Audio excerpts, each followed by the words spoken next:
Quels aciers peut-on vraiment tremper? Comment choisir la meilleure nuance? Aujourd'hui, on va parler d'un sujet qui passionne les ingénieurs, les artisans et même les forgerons. Tous les aciers se ressemblent, mais tous ne se trempent pas. Et choisir la bonne nuance, c'est ce qui détermine la dureté, la résistance et même la durée de vie de la pièce. Les bases.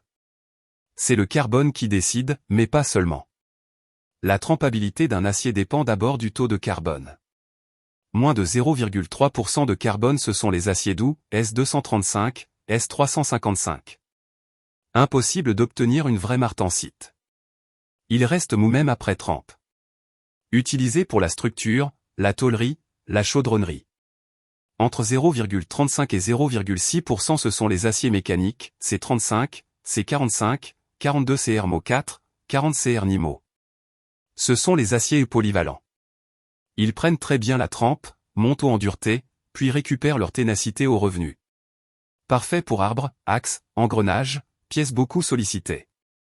Au-dessus de 0,7%, ce sont les aciers riches en carbone, XC70, XC75, XC100, 100 CR6. Là, on peut atteindre 60 à 66 HRC. Idéal pour les couteaux, roulements et pièces d'usure. Mais ça, c'est la base.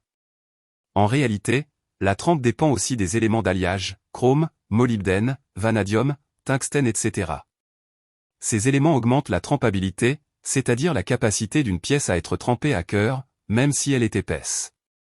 Un acier allié bien formulé peut être trempé uniformément. Ce qu'un acier carbone pur ne permet pas. Maintenant, comment choisir la bonne nuance selon l'application? Tu choisis l'acier en fonction de 3 critères majeurs. 1. Le niveau de dureté recherché. Plus il y a de carbone, plus tu peux aller haut en dureté.